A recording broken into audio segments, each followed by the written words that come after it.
Sri Sri Radha Krishna Gopa Gopinath Sham Kund Radha Kund Gidi Govardhan Ki Jai. Sri Vrindavan Dham Ki Jai, Sri Navadvip Mayapur Dham Ki Jai, Sri Jagannath Puri Dham Ki Jai, Sri Mathura Dham Ki Jai, Sri Dwarka Dham Ki Jai, Ganga Mai Ki Jai, Yamuna Mai Ki Jai, Bhakti Devi Ki Jai, Tulasi Devi Ki Jai, Samaveda Bhakta Vrinda Ki Jai. Sri Sri Radha Gopinath Ki Jai, Gaur Premanandi. All glories to the assembled devotees. All glories to the assembled devotees. All glories to the assembled devotees. All glories to Sri Guru and Sri Gauranga.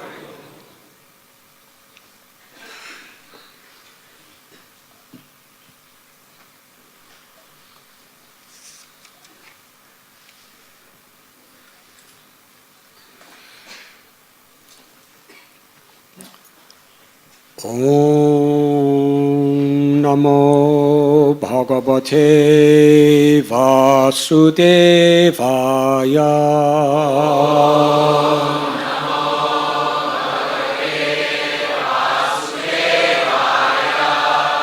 Om Namo Bhagavate Vasudevaya.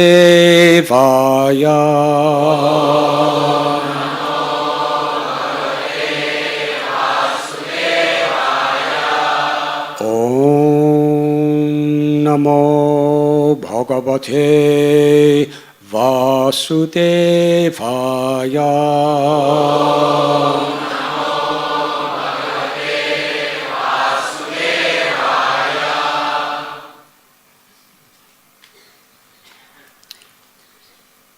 Sri Uddhava Uvacha.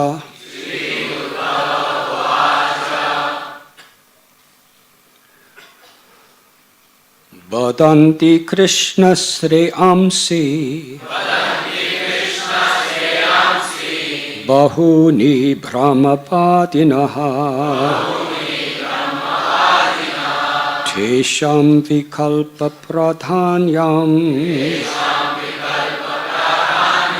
Utaho Ekamukyata. Sri Uddhava Uvacha. Vadanti Krishna Sreyamsi Bahuni Brahmavadinaha Tesham Vikalpa Pradhanyam Utaho Ekamukyata. Sri Uddhava Uvacha. Vadanti Krishna Sreyamsi Bahuni Brahmavadinaha Tesham Vikalpa Pradhanyam Utaho Ekamukyata.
Ladies.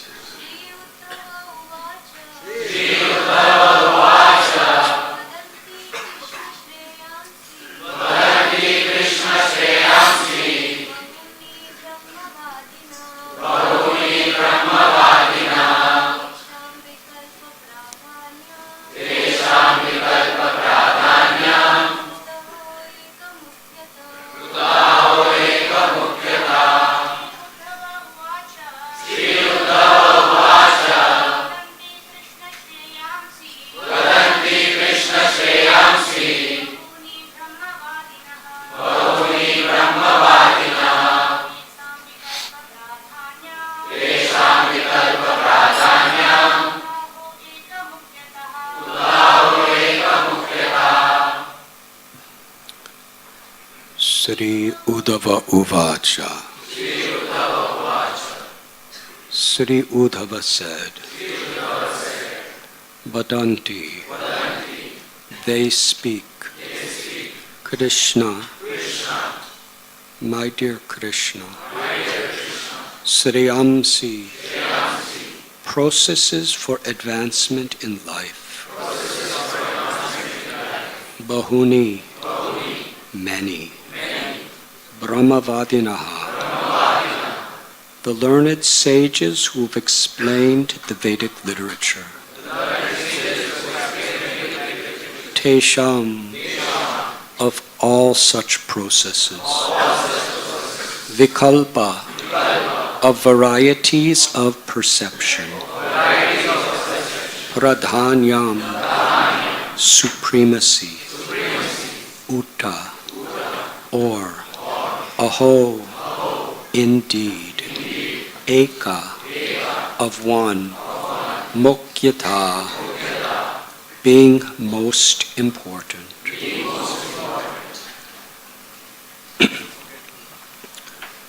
Sri Uddhava said, my dear Krishna, the learned sages who explain Vedic literature recommend various processes for perfecting one's life. Considering these varieties of viewpoint, my Lord, please tell me whether all these processes are equally important or whether one of them is supreme. Purport. In order to clearly establish the exalted position of bhakti yoga, or pure devotional service to the Supreme Lord, Sri Uddhava requests Lord Krishna to identify the supreme among all processes of self-realization. Not all Vedic processes lead directly to the ultimate goal, pure love of God. Some only gradually elevate the consciousness of the living entity. For the purpose of giving a general outline of the process of self-realization, sages may discuss the various methods of elevation. But when the time comes to ascertain the most perfect process, the secondary methods must be cleared from the path.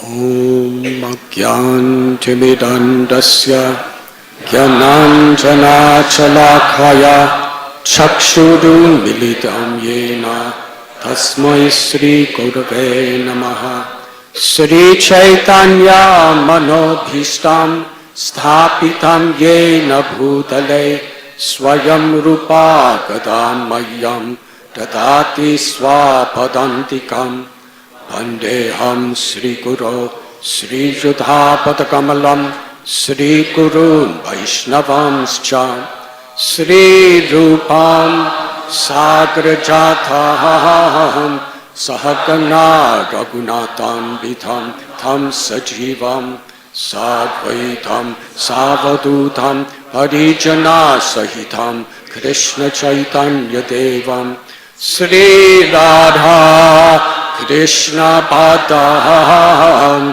Sahagana Lalita Sri Vishakam Vitamscha He Krishna Karuna Sindhu Dina Bandhu Jagatpate Gopesha Gopika Kanta Radha Kanta Namostate Tapta Kanchana Gaurangi Radhe Vrindavaneshwari Vrishabhanu Sute Devi Pranamami Hari Priyai Vansha Kalpatarubhyascha Kripa Sindhubhya Evacha Patitanam Bhavanibhyo Vaishnavebhyo Namo Namaha Sri Krishna Chaitanya Prabhu Nityananda Sri Advaita Gadadhar Shivasati Gaura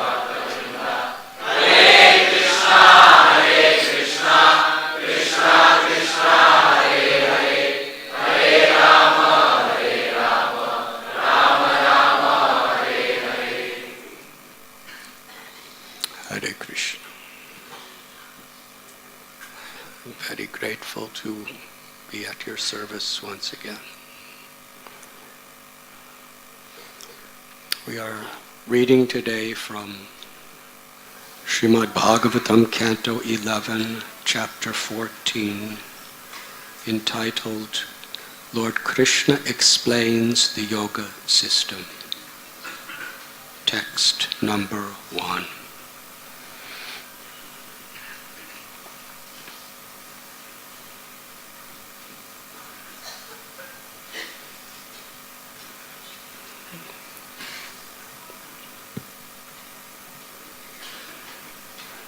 Transcendental knowledge. Sri Chaitanya Mahaprabhu describes to be like a seed. Bhakti Lata Bija.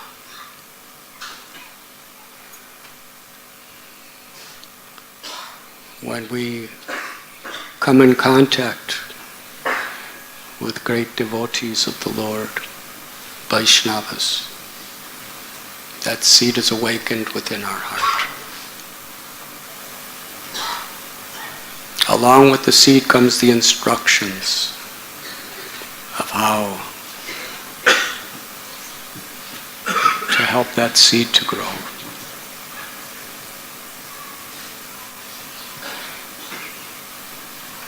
In this world of Kali Yuga,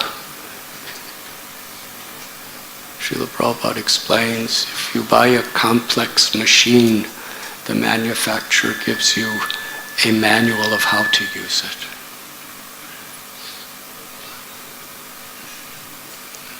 So Krishna comes again and again in this world. Paritranaya sadhunam vinashaya chaduskritam dharma samstapadarthaya sambhavami juge juge. To remind us of what the purpose of life is. Why we're suffering. What is the solution to suffering? And how to actually realize and experience that solution. So in each of these great dialogues between Krishna and his devotees, Krishna sets a scene which invokes a sense of emergency. Because it's not just about knowing. It's about taking shelter, ashray. Unless we take shelter of the knowledge we're receiving, and taking shelter means taking it as the most serious purpose of our life. To hear with a sense of urgency and to follow what we hear as a necessity, the only true necessity of our life.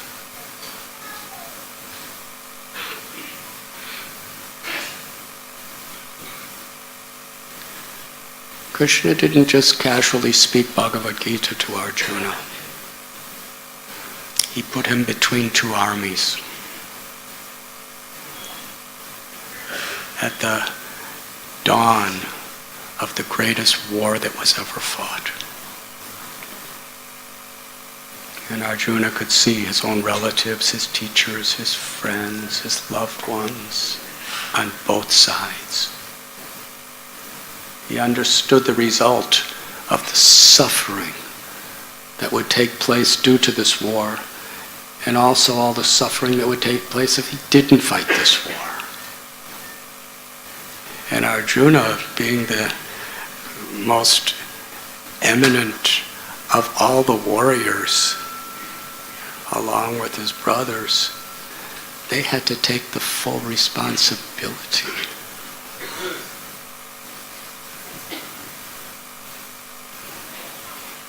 Karpanya doso pahata svabhava.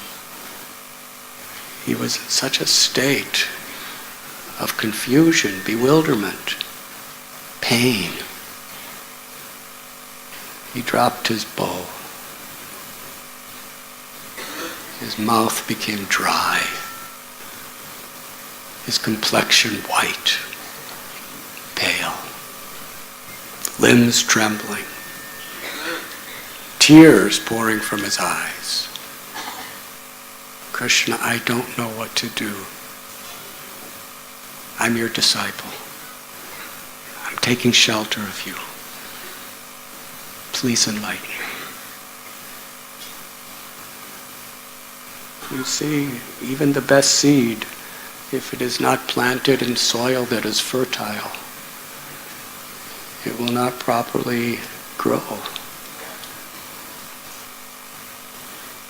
A fertile heart is a heart that has lolyam, that has profound eagerness to hear and to apply the message to one's life,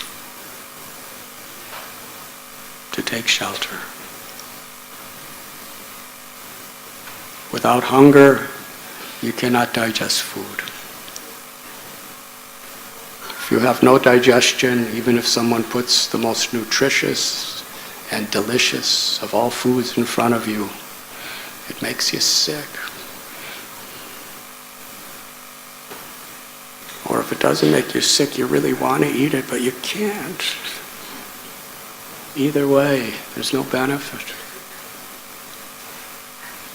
So similarly, in order to digest Krishna's mercy when it comes to us, we require that sense of taking shelter, necessity.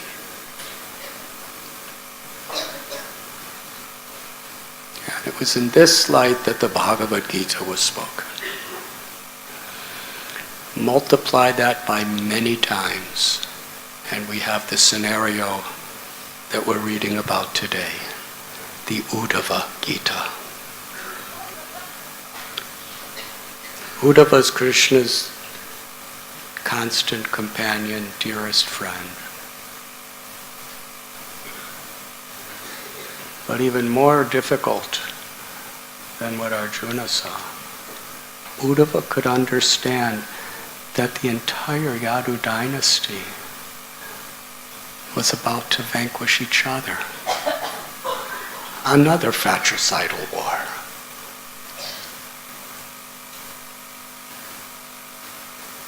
Arjuna could do something about the Kurukshetra war, but Uddhava couldn't do anything about what was about to happen.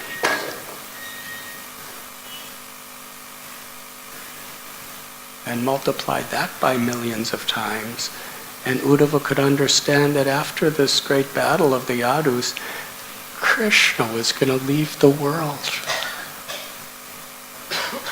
And Krishna wanted Uddhava to stay.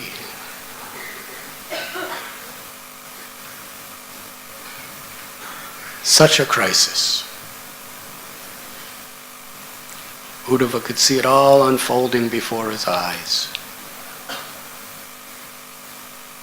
There's nothing he could do about it except come before Krishna and take shelter. That was the mood that Arjuna and Uddhava exemplified Mahajuno yena katasa bandha. If we want to understand transcendental knowledge, if we want to actually make true spiritual advancement on the path of love for Krishna, we must follow in the footsteps of great souls.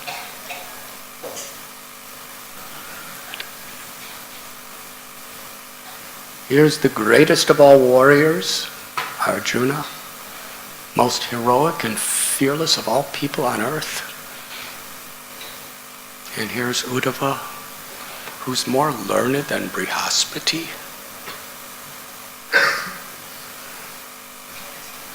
The guru of the devatas, Krishna's dearest friend.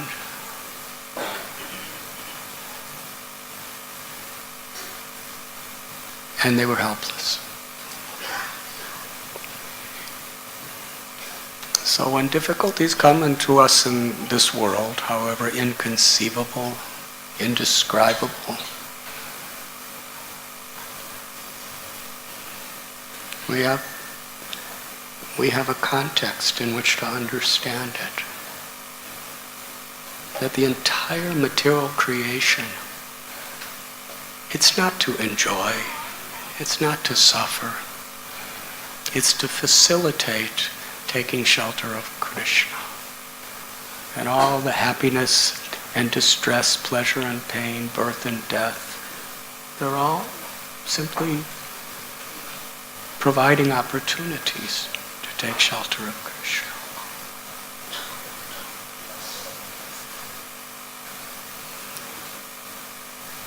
Uddhava is here asking this question. He already knows everything. But by Krishna's own arrangement, he's not just artificially pretending he doesn't know.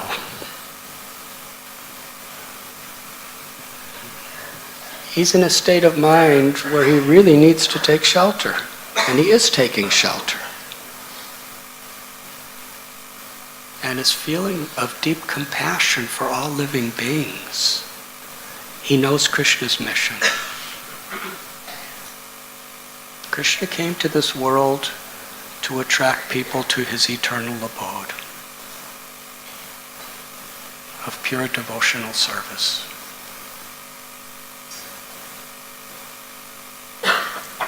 This is the Antya Leela of Krishna's Leela. It's his final pastimes. So Uddhava is there to assist Krishna, to teach the world. Parikshit Maharaj was in a similar state. Srimad Bhagavatam was not spoken to a king while he was sitting on his throne surrounded by his family members. He was speaking to a king who was cursed to die in 7 days. And from a material perspective, such a humiliating way it happened. Going down in history in this way. His whole life was serving great souls. And yet, at the conclusion, he offends a great soul. And that's the cause of his death. From the time of his being in the womb of his mother, Parikshit Maharaj was in love with Krishna, wanted to be the servant of Krishna, looking for Krishna, observing the whole universe and every living being to find Krishna, and ways to please Krishna, to serve Krishna. Following in the footsteps of his forefathers, his whole life was serving those who love Krishna, the great souls. And now at the very end, in a state of yogamaya, perplexity, he puts a dead snake around the neck of a great devotee, Samik Rishi. This is, after a whole life of serving Vaishnavas, this is how he has to go. And he was Maharaj, he was a great king, powerful. He subdued Kali personified. He traveled the entire earth, and wherever there was any corruption, he conquered. Such a hero. And yet at the end, he's cursed by an 8-year-old boy. Not only an 8-year-old boy, but a Brahmin. Namo Brahmanya Devaya. Krishna loves Brahmins. And Parikshit Maharaj loved Brahmins. He's being cursed by a Brahmin. He's only 8 years old. Quite humiliating. It wasn't a secret. The word spread all over the universe instantly. Faster than Instagram.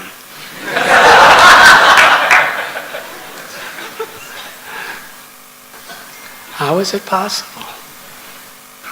Vishwamitra Muni, Vasishta Muni, Parvat Muni, Narada Muni, Vyasadeva, they came from different planets.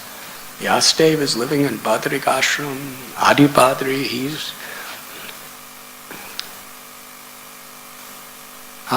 they all came instantly. When Parikshit Maharaj went to Sukatala, under that banyan tree on the bank of the Ganga, by the time he arrived there, all the sages were waiting for him. That was the day he was cursed.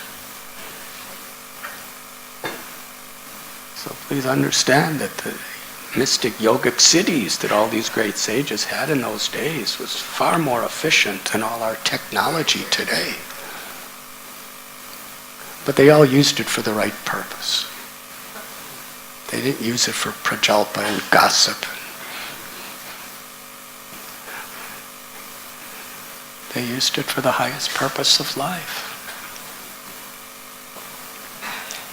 So when Parikshit Maharaj asked Sukadeva Goswami, what is the purpose of life? What is the highest occupation and duty for a person about to die? And what is the essence of all the great spiritual literatures and teachings? He was not asking casually. He was a great devotee of Krishna. Why did he ask so many questions in Srimad Bhagavatam about so many preliminary subject matters? Because he understood that Krishna came to earth to show compassion to all living beings. So Arjuna, Parikshit, they ask questions for the benefit of everyone, for the pleasure of Krishna, as is Uddhav in this verse today.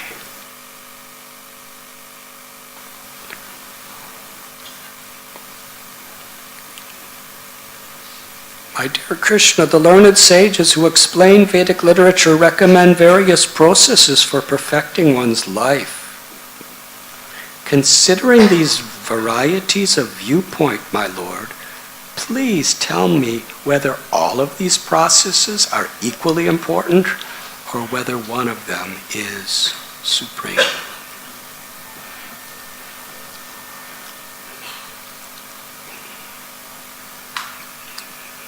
Krishna's response, he begins by describing the nature of material creation.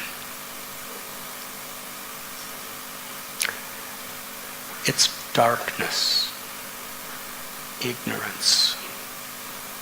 Unless we take shelter of a higher power that gives us light, we will be in darkness. And the worst situation is when we think darkness is good. When we think darkness is light, then there's no possibility of ever coming out of that darkness. So Krishna tells Uddhava how every time Lord Brahma goes to sleep, when he wakes up, there's darkness all around him. At the beginning of creation, Tene Brahma Hridaya Adakavaye. It's described in Srimad Bhagavatam, the very nature of the universe from the beginning. Brahma is born from the lotus flower of Garbhodakshayi Vishnu. And he looks around and sees in all directions what appears to be never-ending ocean of darkness. If he put his hand in front of his face, he couldn't see it. It was just darkness everywhere. As far as he could see, nothing else exists. He doesn't know who he is, where he is, what he's supposed to do, how to do it.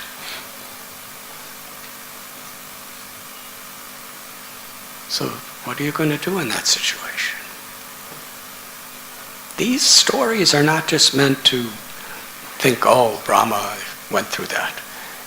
We're actually supposed to try to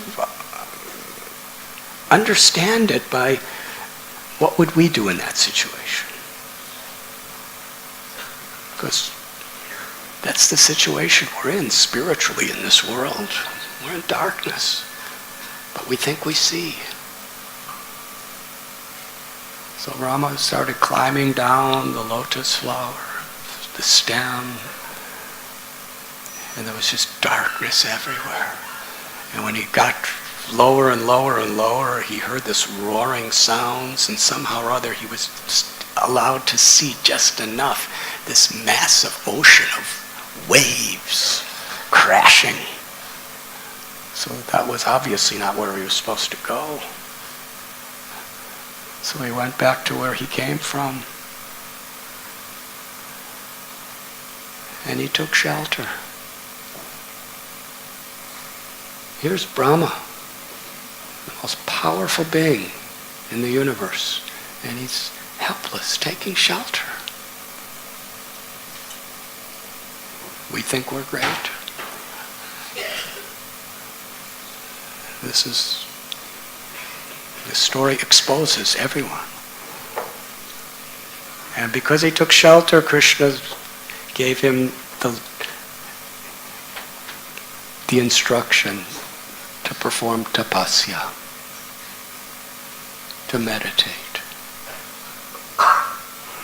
Not just some impersonal meditation. He was meditating on the Supreme Personality of Godhead, taking shelter completely. And then from the darkness came light. Krishna appeared to him. According to Srimad Bhagavatam, Krishna shook his hand. And he enlightened Brahma's heart from within and without. And he understood exactly what he was supposed to do and why.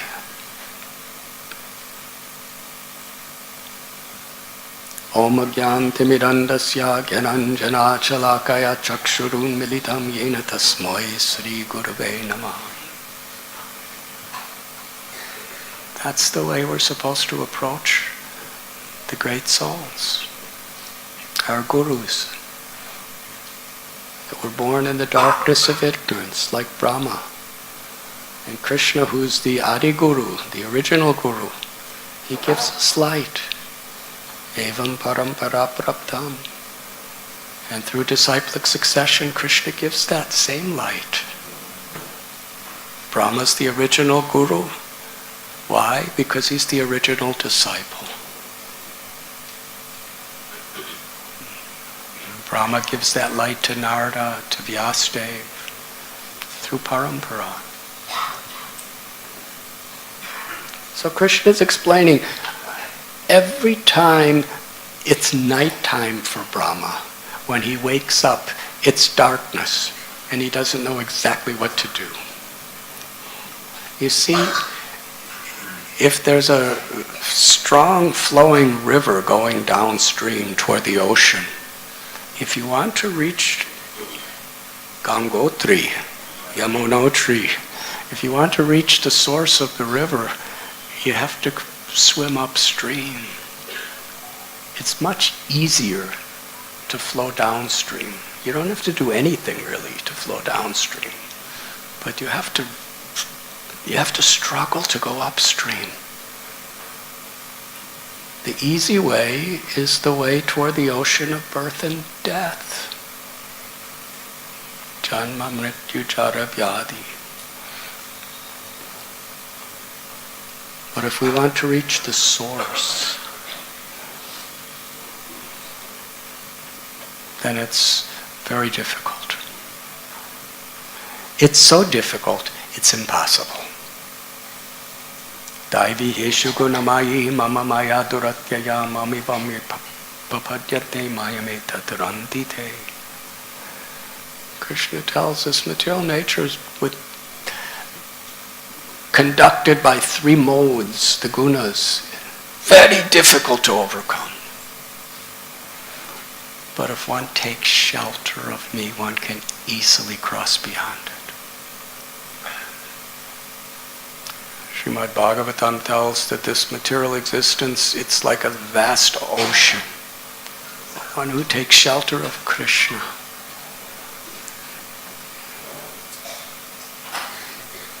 to cross over it becomes like stepping over the amount of water in the hoofprint of a calf.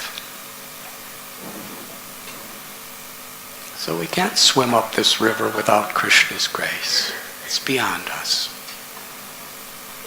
But we should know the nature of this world, unless we're taking shelter sincerely from our hearts with a real sense of urgency,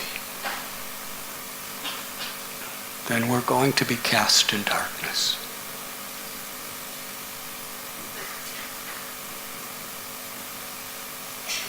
Krishna is like the sun, and Maya is like darkness. Unless we yeyatam mam prapadyante tam stataiva bhajamyam. According to how we surrender to Krishna, that's how Krishna will reveal himself.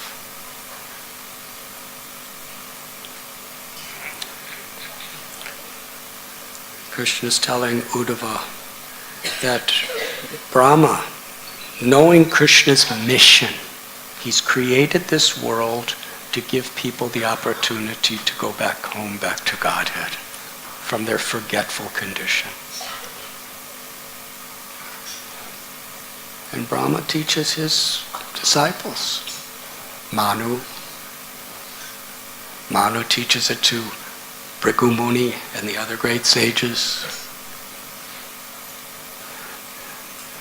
And then Krishna tells Uddhava, in this particular chapter, that as time goes on, there are so many different kinds of people who are influenced by the different modes of Rajaguna, Tamaguna, Sattvaguna.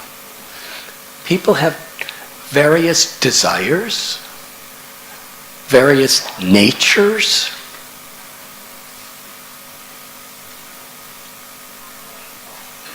They have different aspirations in life. And therefore, because of that, there are so many different versions and interpretations of what's actually good for people. Some people think what's really good for people is to make a lot of money. The economy. Have you heard that before?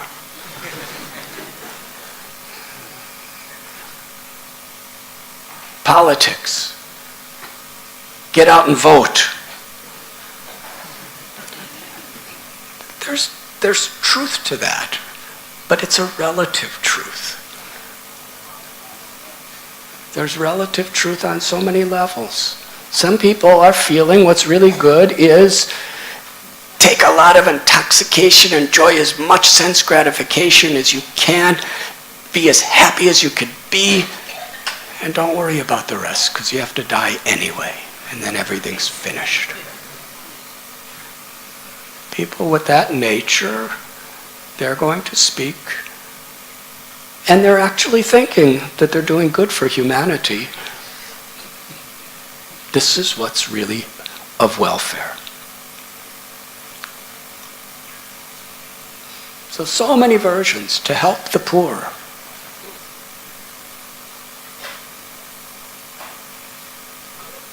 To get a good education.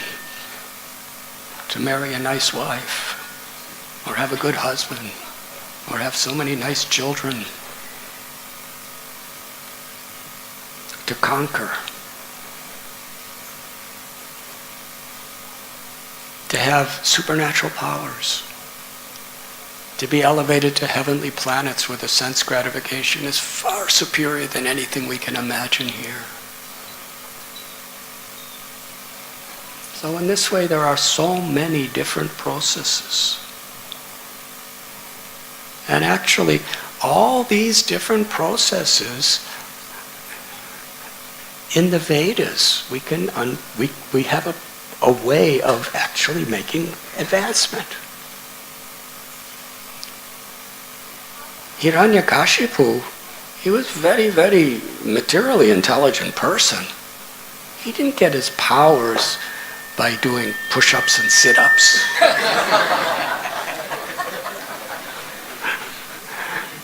He didn't even go to a gym. Hiranyakashipu worshipped Lord Brahma and Lord Shiva. And he didn't just speculate how to worship. There was a process. He understood the proper prayers, the proper tapasya, where to go, which holy place is the best suited. Ravana, Kumbhakarna,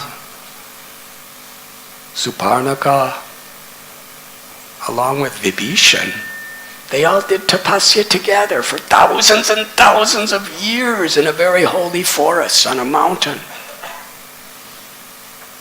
And they were all following Vedic principles, worshipping Shiva. And if you read the prayers they offer to Shiva, they were very well versed in Sanskrit. Very poetic. Ravana, what did he ask for? He asked for all these heads and all these arms and conquering all directions and never being, he was just asking for every possibility so he could conquer and enjoy. And Kumbhakarna was so gigantic. When he was about to ask for a benediction, the demigods understood he doesn't even need any benedictions. He could devour all of us as he is right now. What to speak if he gets Shiva's benedictions, Brahma's benedictions? So somehow they tricked him. They sent Saraswati to go on his tongue. And when he was asked, what do you want? He said, to sleep. So be it, that's all. You had your chance. So he went to sleep. And Suparnaka, what did she ask for? I'm not even going to describe that.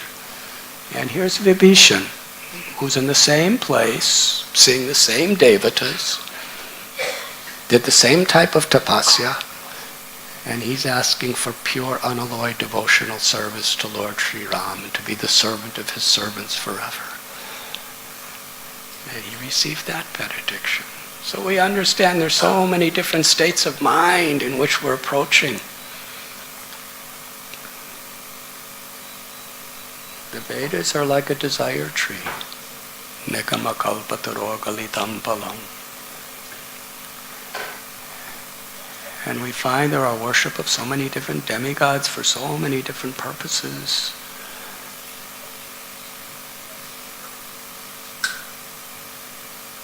And basically that's the principle of all spiritual paths throughout the world. We can approach them according to our conditioned state of consciousness. So Krishna is telling Uddhava that Lord Brahma, and gradually as time went on, all these different interpretations and all these different sections of the Vedas are for various types of people. And Uddhava is asking the same kind of question you would probably read in the Times of India. Are they all the same? Are they all equally important, or is one more important than others? The second part may not be there in the Times of India. This idea of yatamatatapat, everything's the same, so it doesn't matter.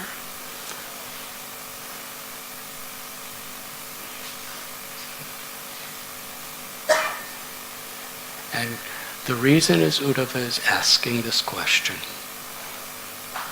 is so that Krishna will glorify the ultimate supreme perfection of all perfections. Prema Bhakti, ecstatic love for Krishna.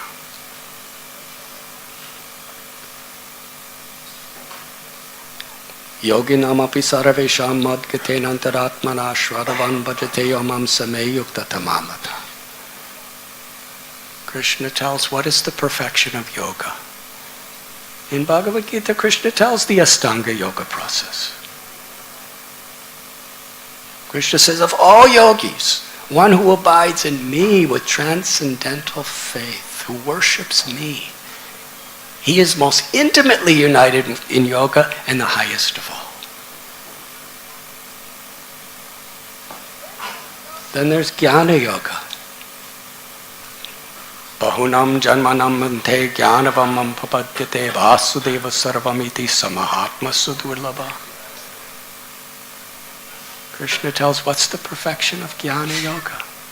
After many, many births of cultivating jnana, knowledge, when one finally comes to the platform of true knowledge, Vasudeva sarvamiti samahatma sudurlabha. One surrenders to Lord Vasudeva, knowing him to be all there is.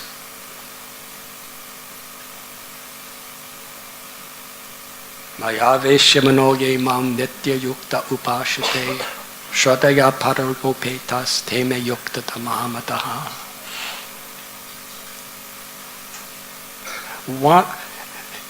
He whose mind is fixed on me, who's engaged in my loving service and worships me with all their hearts, that person is most perfect.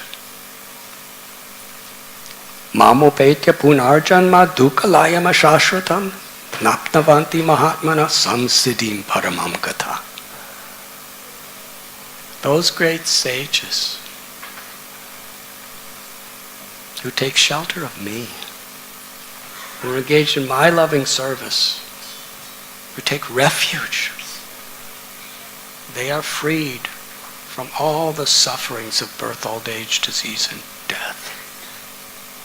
And samsiddhim, they are most perfect. They come to me.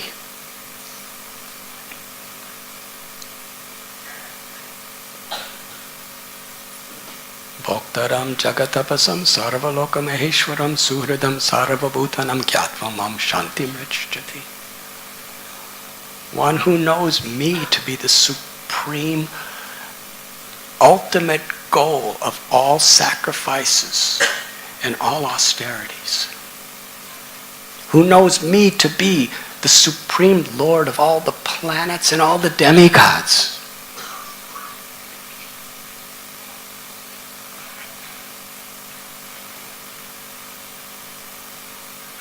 To such a person, he attains true peace.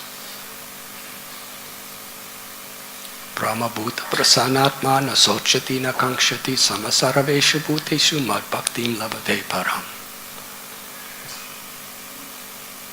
One who is actually in that state of Brahma bhuta.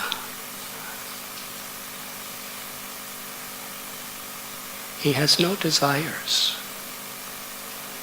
He laments nothing. He sees every living being with equal vision. Such a person engages in bhakti, in my devotional service to worship him. So throughout the Vedic literatures, the culmination of all other paths is always Krishna.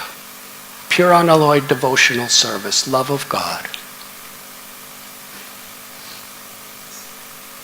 Mam cha yo vyabhicharina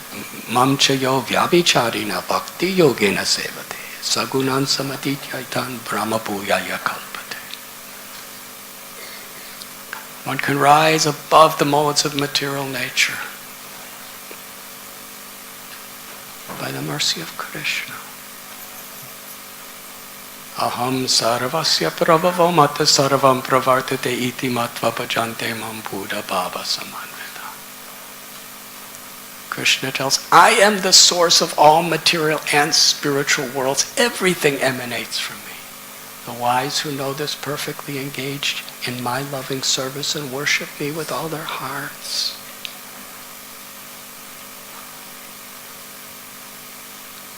So every particular path there is in the Vedas, its culmination. Sarva dharman parityasya mamekam sharanam vraja. Aham tvam sarva papibhyo mokshayisami masacha. Is to surrender to Krishna. That is what Uddhava is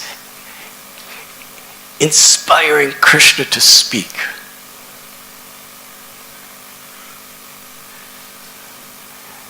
In Bhagavad Gita, Krishna gives us such hope. Because if somebody just tells you, surrender, that sounds very intense. I have to surrender. So in verse before, Krishna tells us how to surrender. So by the time he tells us to surrender, we actually know what we're supposed to do. And it's very sweet, it's very beautiful. Krishna tells, Manmana bhava madbhakto madhyashim nam namaskaru mame vaishishi shatyam te pratijani priyoshime. Always think of me, become my devotee, worship me, offer your homage unto me. In this way you will come to me without fail. That's what surrender means. To always think of Krishna. To do everything for Krishna. And then he says, now abandon all varieties of religion and surrender. And oh yes, it's very nice. Uddhava was surrendered to Krishna from his birth. And living in Mathura, he was considered to be the closest of all associates of Krishna. But because he was so dear to Krishna, Krishna sent him on a mission to Vrindavan so that he could understand the ultimate limits of love. Sri Chaitanya Mahaprabhu, he displayed his most intimate secret of his heart in the Gambhira of Sri Jagannath Puri.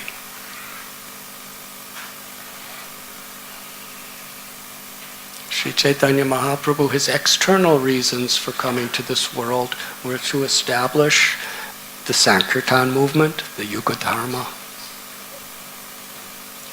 to answer the prayers of Advaitacharya, who was crying for him to come out of compassion,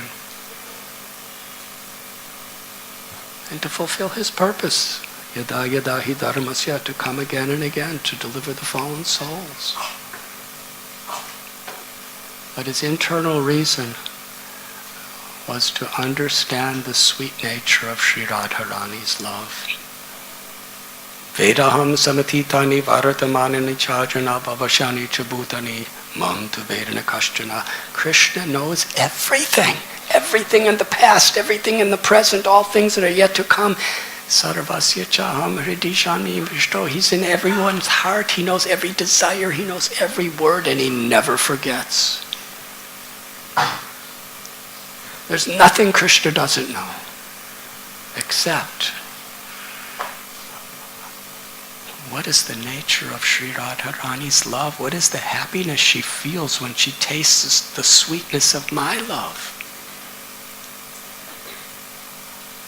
So this internal reason is why it's Lord Chaitanya Mahaprabhu especially revealed in Jagannath Puri.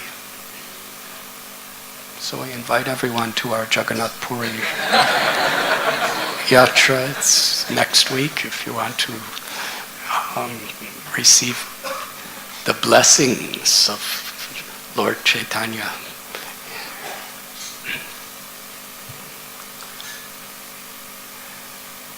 And the ecstasies that Sri Chaitanya Mahaprabhu experienced and revealed confidentially has never been seen in the history of creation.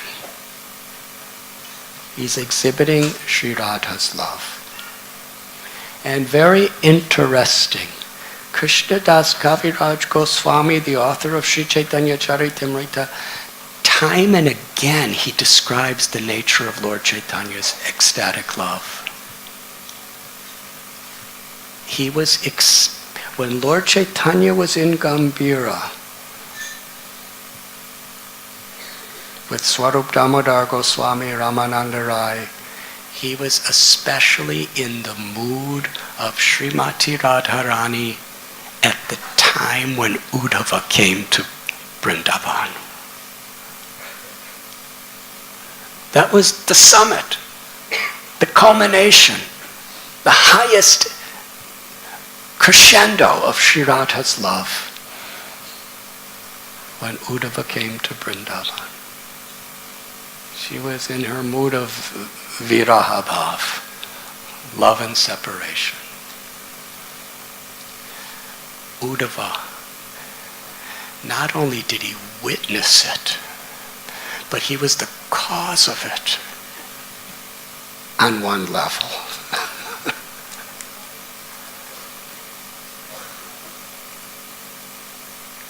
Krishna manifested himself to the Brajavasis through Uddhava. Uddhava came with this message to pacify the Brajavasis. When Uddhava saw Nanda Maharaj and Yashoda Mai, they're his uncle and aunt. He's Krishna's cousin, brother. They were so happy to see him. But just knowing that he came with a message from Krishna, why doesn't he come himself? Mathura is not that far away. Why doesn't he come himself? Why does he send Uddhava? Will he ever return?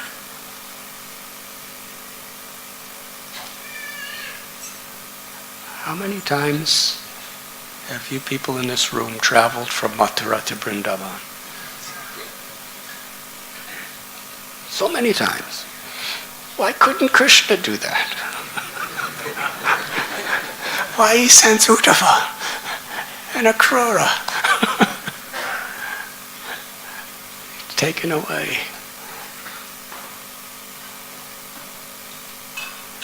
So Uddhava is coming and he's seeing Nanda Maharaj and Yashoda Mai just thinking of Krishna. They're like mad. They can't do anything except remember Krishna in separation. Uddhava says to Nanda Maharaj, "You are so fortunate. I've never seen such transcendental, ecstatic attachment, absorption, and love for Krishna. Man manabhava mat bhakto, to always think of Krishna 24 hours a day. They can't think of anything else." And Nanda Maharaj chastises Uddhava. What kind of ignorant child are you to say that I'm fortunate? Krishna was in my house. He's this, and I didn't even recognize or appreciate it. Now he's gone. Will he ever return?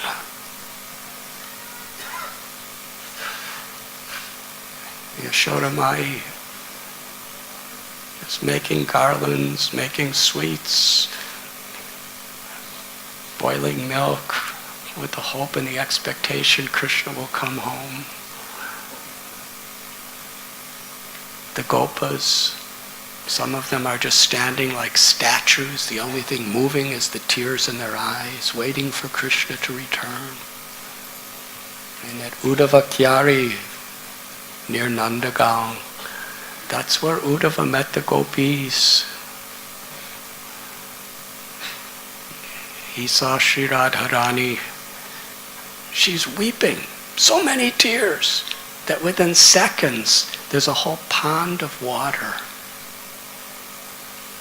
And then she faints, and the heat of her body and the fever of separation from Krishna immediately evaporates all the water. And that's happening time again.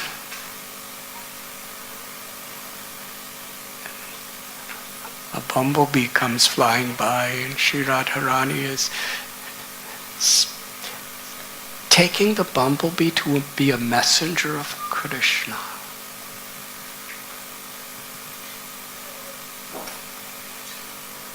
His Holiness Gaur Govinda Maharaj tells story how as she's speaking to the bumblebee,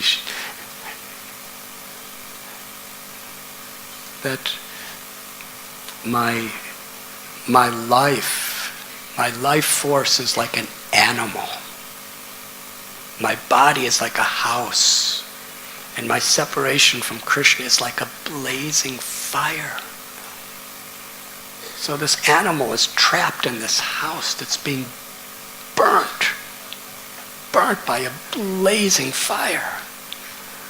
But I can't get out of the house because there's a bolt on the door.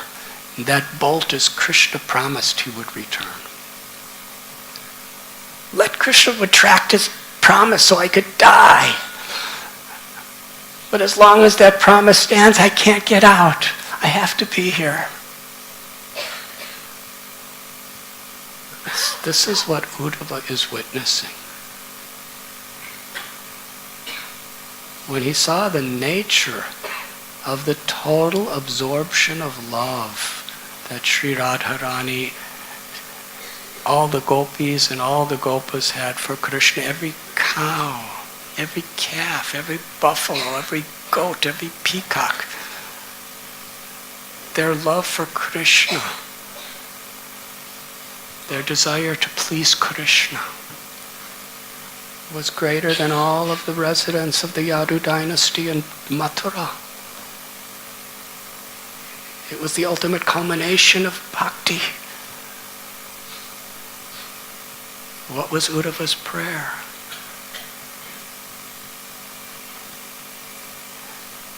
Some of us, we think, oh, let me be a gopi. Let me be a gopa. It's not cheap. If you take something cheaply, you can't really access that connection. This type of love is so high. We just bow our heads and honor its greatness and just try to be an insignificant servant of the servant to honor that love. And when we have that humility, trinadavi sunichena, then Krishna gives us that love. Sri Radharani, when she sees that we're eagerly, intensely, with all humility, giving our lives to serve her loving servants, she gives us that love. That is Chaitanya Mahaprabhu's Leela. So Uddhava, seeing the crest jewel of all prema, Sri Radharani in her highest state of ecstatic love, he was so humbled. His prayer was to be a gulmalata, a little piece of grass. Not even a piece of grass. A gulmalata is kind of a weed. It's just like a little weed plant. Let me be like that near Govardhan Hill in the ground of Vrindavan. So that the cows and the bulls will step on my head with their hooves. And the gopas and the gopis and maybe even Sri Radha, maybe someday, he wasn't even expecting that they would step on him. But he could be in a place where he could always be hoping and praying and waiting for that day when he could serve them nicely by taking the dust of their feet.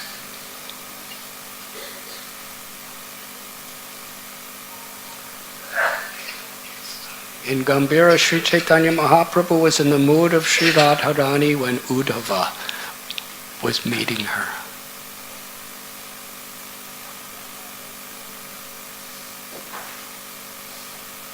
And here is Uddhava. He knows what the ultimate perfection of life is. He's seen it, he's felt it. He's the most fortunate of anyone in the creation because he's seen it. And not only has he seen it, but he understands the value and totally humbles himself in the most humble way. Let me be a piece of grass to get the dust of the feet of the great souls.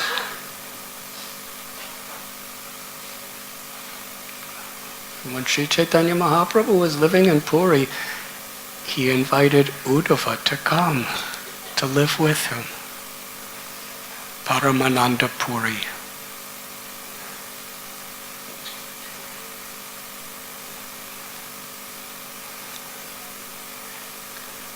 Krishna tells Uddhava in this chapter that those who love him, the great devotees, Krishna sends them to the world because the dust of the feet of the great Vaishnavas purifies the whole world. And Krishna tells Uddhava that I personally am striving to follow in the footsteps of those great devotees. I am subordinate. I am conquered by the love of my devotees. Bhaktya tvananya yashakya aham evam vidurjana gyatam drastam cha tatvena praveshtam cha parantapa. Krishna tells, only by bhakti can I be understood as I am standing before you. Bhaktya mama bijanati yavan yaschasmi tatvata tatom. Krishna tells that only by bhakti can one attain my supreme abode. So those devotees who are teaching bhakti, who are living with bhakti, Krishna tells, I am conquered by them. So when Uddhava comes in Lord Chaitanya's Leela, he comes as a senior. Paramananda Puri was the disciple of Madhavendra Puri, the godbrother of Lord Chaitanya's guru. Lord Chaitanya always honored him.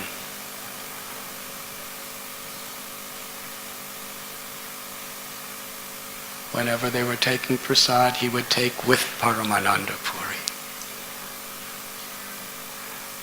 One time Lord Chaitanya, when Paramananda Puri, who met Lord Chaitanya in South India,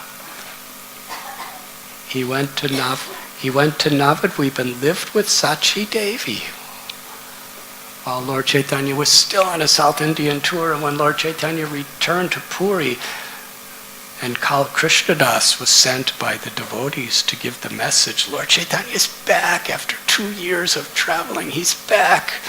Give the message to Sachi Devi. And all the devotees headed by Advaita and Srivas. As soon as that message came, Shivananda Sen and Advaita Acharya started planning the yatra to Puri. But Paramananda Puri couldn't wait. Immediately he left, with just taking one associate with him. And when he arrived, Lord Chaitanya was so happy, he personally arranged a residence close to the Gambhira. And one day Lord Chaitanya came to Paramananda Puri's little monastery. And there was a well. For many, many years that well was neglected. Lord Chaitanya saw the well. He said, is there nice water in this well? And Paramananda Puri said, it is terrible. You cannot drink it. You cannot even touch it. It's totally spoiled. Lord Chaitanya looked at the water in the well. And he said, just see how Jagannath is cheating us. Because this is Paramananda Puri's well. Anyone who touches or tastes the water of this well will get the supreme liberation of love for Krishna. And therefore, but now the water is so terrible that nobody will go near this water. Even Paramananda Puri.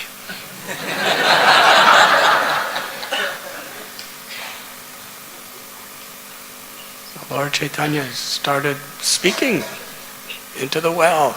He said, "Oh Lord Jagannath, let Mother Ganga flow into this well." Then Lord Chaitanya left. The well was the same, but that night when everyone was sleeping, Mother Ganga filled up the well with pure nectarine sweet water, crystal clear. And the next morning, Paramananda Puri saw the well. What a miracle. Lord Chaitanya prayed to Jagannath that Mother Ganga would fill the well.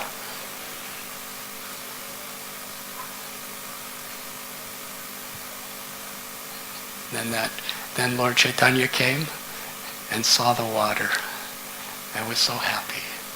He gave a benediction. Anyone who tastes this water or touches this water from Paramananda Puri's well will be given ecstatic love for Krishna. That is the power of Paramananda Puri's love. This is how Sri Chaitanya Mahaprabhu was glorifying Uddhava. Lord Chaitanya taught 3 processes through 3 of his most intimate associates. Through Swarup Damodar Goswami, he taught how to achieve the ultimate highest perfection by chanting the names of the Lord. Ramananda Rai by speaking the glories of the Lord. And especially Paramananda Puri by his total absorption in remembering the Lord.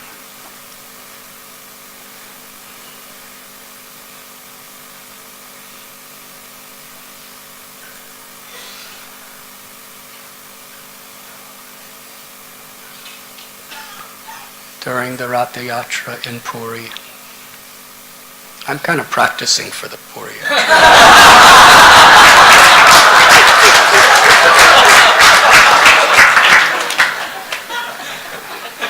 Because in my Ayurvedic treatment, I was given the order by the doctor, I was not allowed to read. I was not allowed to go outside. So I couldn't prepare very much. But during Ratha Yatra, Sri Chaitanya Mahaprabhu was in the mood of Sri Radha when Krishna came to Kurukshetra.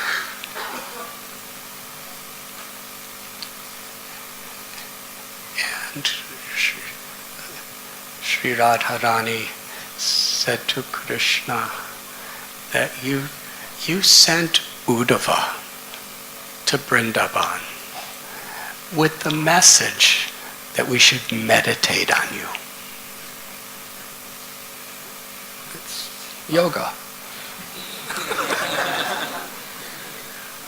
Yama, niyama, asana, pranayama, pratyahara, and then there's dhyan, meditation. So you sent Uddhava with the message that we should meditate on you. How could you do that to us? We're not yogis, we're gopis. We don't want to meditate on you. We want to serve you. We are helplessly drowning in the limitless ocean of separation from you. And we're being devoured by the Timangala fish of our aspiration to serve you. And you're telling us to meditate.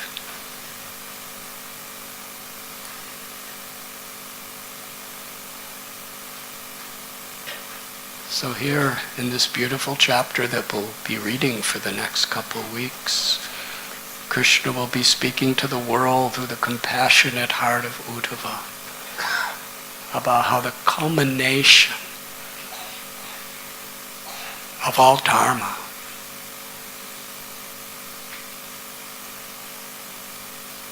is bhakti. The culmination of bhakti is prema, ecstatic love.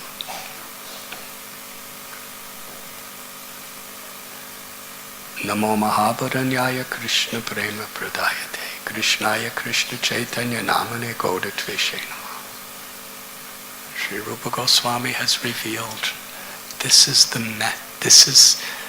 the gift of Sri Chaitanya Mahaprabhu.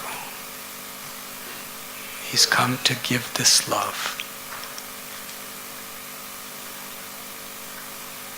In the association of devotees who are truly in the spirit of the servant of the servant of the servant with grateful hearts, we learn how to pass through all the different circumstances of life aspiring to connect to that love. That love can never be achieved, never attained, but by our sincerity, by our service with no ulterior motives, by our honest and earnest efforts to hear about Krishna with an eager heart and taking shelter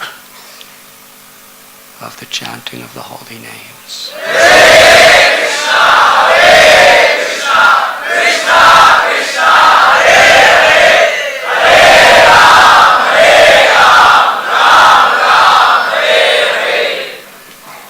Then this love is given.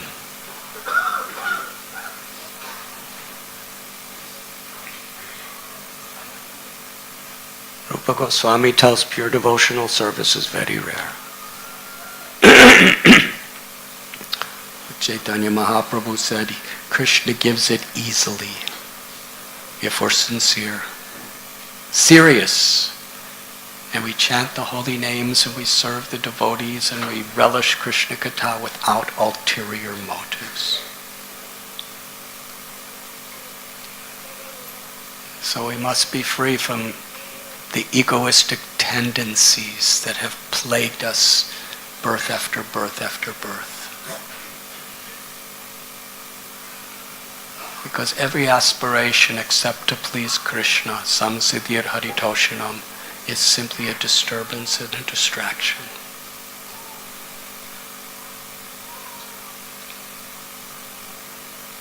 That baby is crying so nicely. Let us cry in that spirit. And today we have a very special announcement before our kirtan. We have with us one of Srila Prabhupada's very dearmost, confidential, intimate associates, Yadubar Prabhu. Hare Krishna. He and his blessed wife, Vishaka Devi, were at Prabhupada's side for many years. And they were given the mission by Srila Prabhupada to create films and movies to spread Krishna consciousness.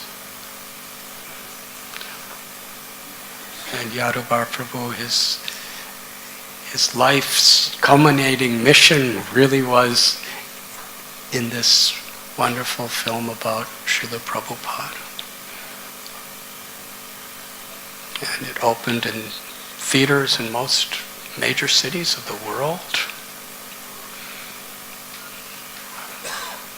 If any of you had seen it, such a breathtaking, heart-melting experience to see Srila Prabhupada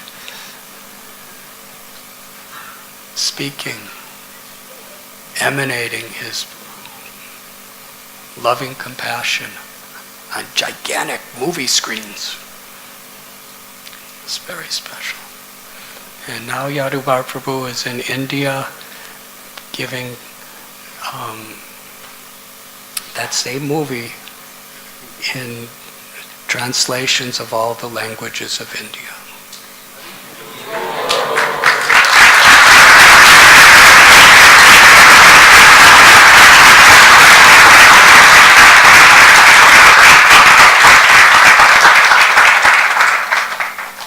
Yadubar Prabhu, please tell us what you want us to do and about this wonderful devotional service of yours.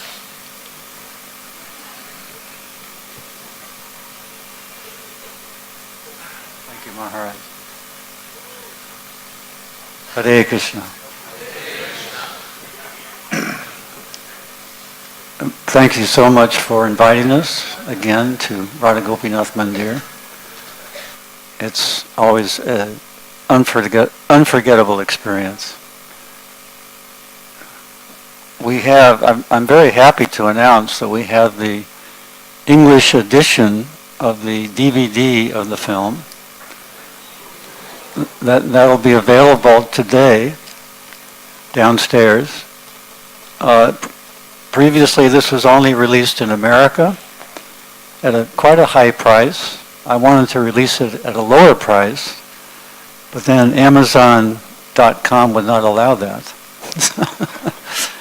Any DVD that's first released, they must charge $25. So we have it at a fifth of that price available.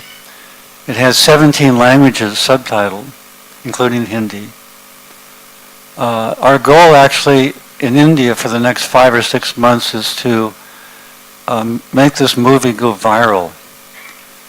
And to do that, we want to release in all the 8 major languages of India.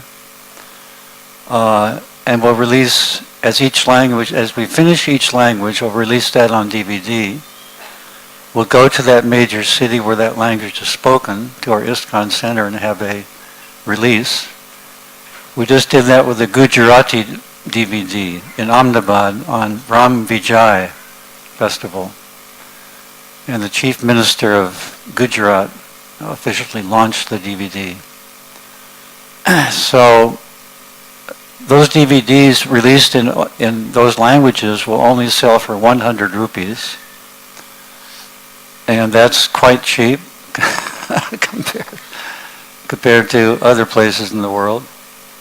But that'll only be in that particular language. And you put the DVD in the player, and it plays. There's no menu, there's no selection of languages or subtitles. It's very simple, so even a villager can understand how to view the film. Also, those DVDs will not be copy guarded, because we can't be everywhere with distribution. And if somebody really wants to see the film, they can easily copy it. We don't tell them that. But anyway, we just told a large group of people. Hare Krishna. So we want to make Prabhupada, he's already understood amongst the devotees of ISKCON and many others, that he's the preeminent ambassador of India's spiritual culture in the world. So we want to make that well known through the film. And our experience with the film is that the viewers connect with Srila Prabhupada on a very emotional level. That's true. All films hope to do that. They hope to draw out the emotions of the audience. So we've seen amazing things over the past year and a half after release of the film. Just recently, one person came up to me and he said, I think it was at a Sunday feast, he got a full plate of prasadam. Then they turned on the film. At the end of the film, he looked down and his full plate was untouched. So this is absorption. Some of you may think, why are we just, why is this person glorifying his own film? But actually, this is the contribution of hundreds of people. Actually, if you look at the credits, There's over 300 individuals and companies who are participated in the making of the film. So please take advantage of this offer. Srila Prabhupada said, asked us to make Krishna conscious films the most popular films. And you can certainly help in that endeavor. If you're a leader in ISKCON and you have groups of people that you address, then we can offer a discount at bulk order. So we'll be downstairs at the table, so please come and visit. We can discuss. Hare Krishna. Thank you very much.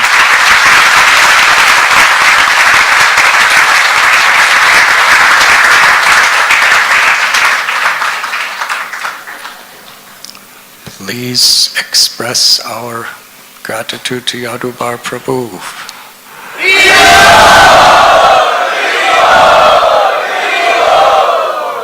And we also have very illustrious special guest, Her Grace Mondakini Devi.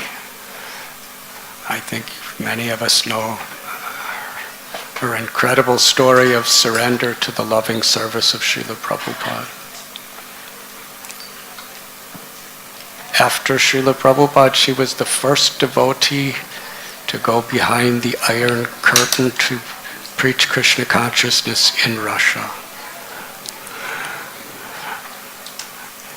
She truly risked her life. She was just a young girl. Prabhupada gave her that instruction to go alone. And by carrying Prabhupada's divine grace, now there's tens or hundreds and thousands of devotees in Russia. Could we give microphone to Mandakini Devi so you can briefly tell the story?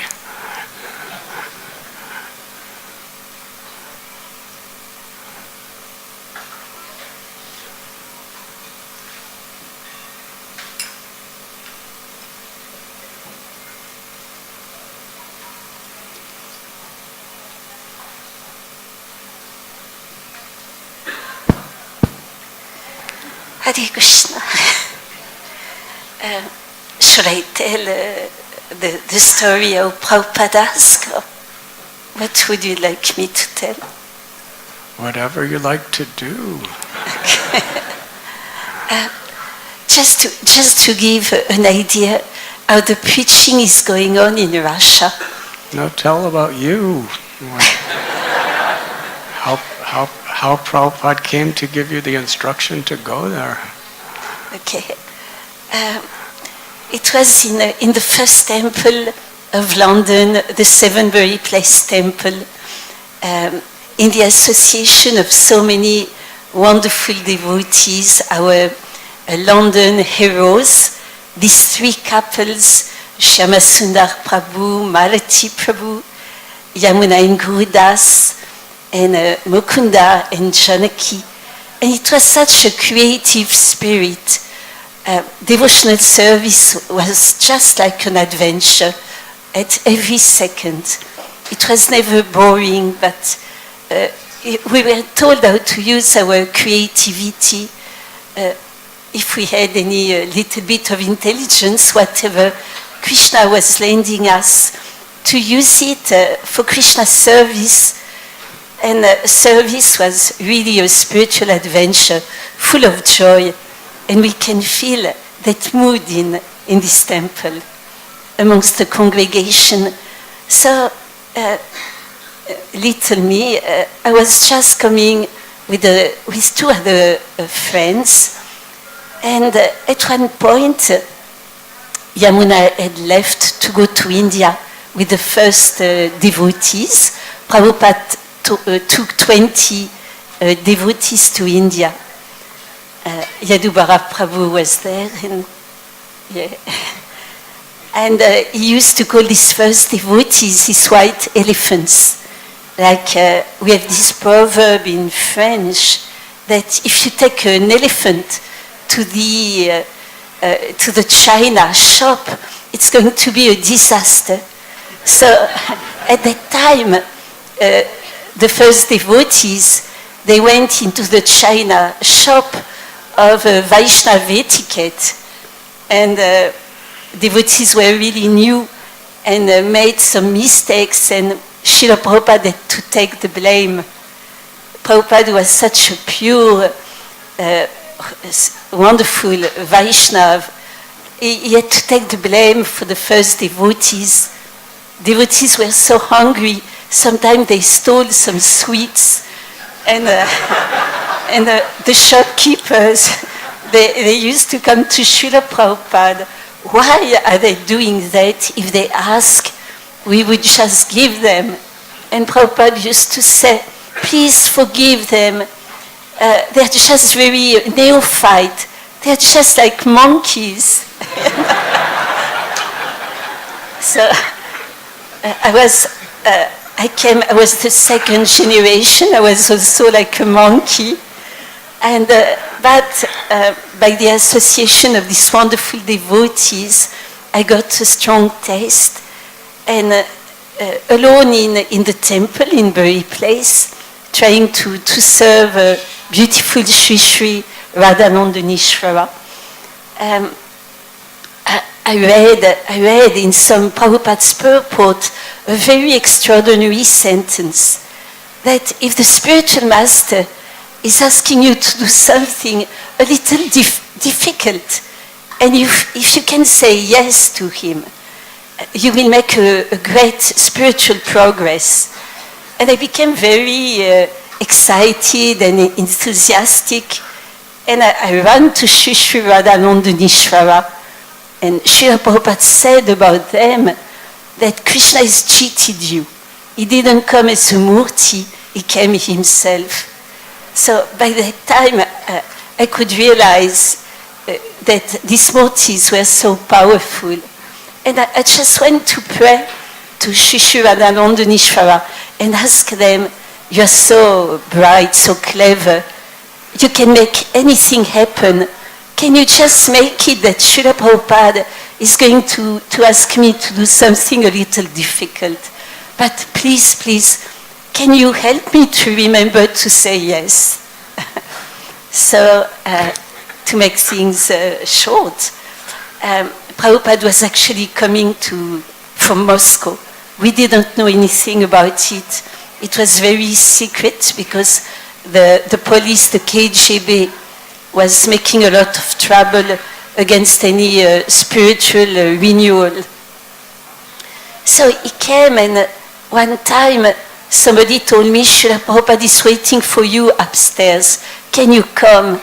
And I got quite fearful. I thought I've made some mistake in my service. So I came and I knocked on the door, and Srila Prabhupada's voice, very beautiful voice, I could hear him saying, come in. So I came in and offered my obeisances. Shyamasundar was standing just beside Srila Prabhupada. And he motioned to come closer. So I came closer. And in a very, I always remember it the same way, in a very normal voice, with a big smile, the way he would ask me to get potatoes across the street. He just asked, Mandakini, would you like to go to Russia and to marry this boy, Anatoly?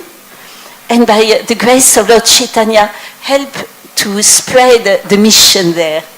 And for half a second, I got shocked because at the time I didn't want to get married.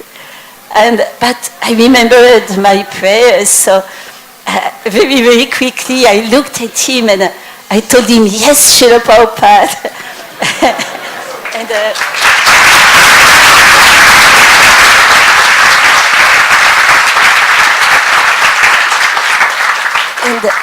And his smile increased, and it was called later an oceanic smile.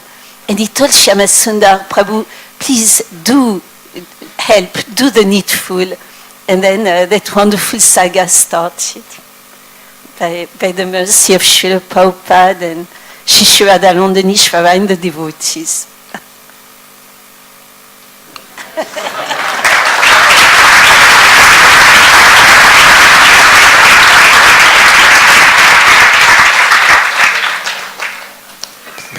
Let us, with very grateful, enthusiastic hearts, welcome Mandakini Devi.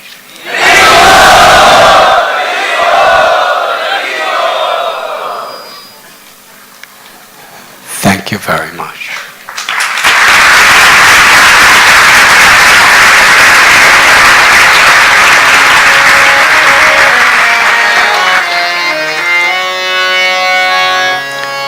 Namo Vishnu Padaya